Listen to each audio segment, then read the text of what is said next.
Tidak ada hubungannya dengan ketelanjangan atau ketakutan. Film thriller pembunuh berantai ini, menceritakan kisah detektif Joyce, diperankan oleh Cathy Chow, seorang detektif pembunuhan yang menemukan dirinya terlibat dalam kasus yang sangat familiar.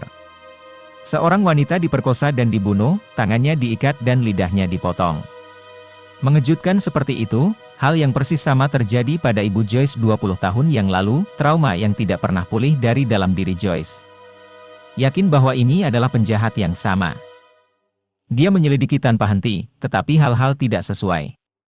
Dia dan timnya, termasuk Cheung Tat Ming yang pendiam, menemukan bahwa pembunuh muda Lee Ming Chun, diperankan Sam Lee, adalah pelakunya, tetapi tidak mungkin dia memperkosa dan membunuh Ibu Joyce. Tampaknya ada dalang di balik kebobrokan Lee, orang yang sama yang membunuh Ibu Joyce dan sekarang mengincarnya. Thriller karya Alan Mak ini menginjak tanah yang sama dengan film seperti Dr. Lamb dan The Untold Story. Tetapi tidak seperti film-film itu karena tidak memiliki gore dan horor berlebihan yang membuat film-film itu begitu menjijikkan, sekaligus menarik. Hasilnya adalah sesuatu yang terbukti mengasyikkan, tetapi hanya separuh waktu. Film ini dimulai dengan pijakan yang sangat baik, memberi kita dosis ketegangan dan pengembangan karakter yang sama, tetapi kehilangan jalannya menjelang akhir saat peristiwa menjadi tidak masuk akal dan ketidakpercayaan mulai terjadi. Identitas pembunuhnya tidak pernah menjadi misteri. Dari awal penonton sudah merasa curiga ada polisi lain, yang diperankan oleh Tae Kwan Ho, yang terlibat. Kwan Ho menangani peran dengan bermartabat dan anggun, yang lucu karena pada dasarnya itu adalah peran Simon Yam yang tenang. Sayang sekali film itu tidak bisa menandingi penampilannya yang disiplin, karena kecerobohan narasinya terbukti membuat frustrasi. Cathy Chow yang simpatik, dan selalu menarik, baik-baik saja dalam perannya. Tetapi karakternya memiliki momen-momen kebodohan. Ini bukan film seks kategori 3 seperti judulnya, tapi sebenarnya film thriller kecil yang layak ditonton.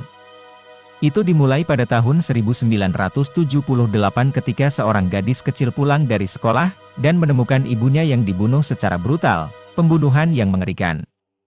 Dalam beberapa menit pertama, Nutfir menawarkan penglihatan yang benar-benar mengganggu, tentang seorang gadis muda yang kembali dari sekolah, dihadapkan dengan tubuh berdarah dari serangan yang sangat kejam, terhadap ibunya yang sekarang jelas sudah meninggal. Dalam semua kejujuran, pemandangan yang agak surrealis dan mengerikan dari putri korban berwajah lugu, yang berusaha mengabaikan jatuhnya tetesan darah orang yang dicintainya, ke buku latihannya dari langit-langit di atas.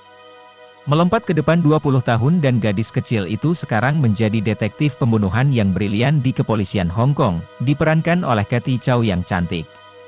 Di akhir upaya penyutradaraan perdana Alan Mak yang mengesankan, sebuah catatan pengabdian muncul di layar yang terutama jika itu benar-benar datang dari lubuk hati seseorang, untuk teman jauh.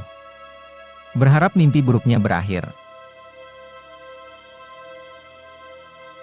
Cathy Chow Hai Mei adalah seorang aktris Hong Kong, yang banyak dikenal atas peran-peran utamanya dalam serial TVB Hong Kong, pada akhir 1980-an sampai 1990-an, seperti The Breaking Point dan Time Before Time. Popularitasnya memuncak di Asia setelah ia berperan sebagai Yeo Ziruo, dalam adaptasi Taiwan tahun 1994, The Heaven Sword and Dragon Sabre.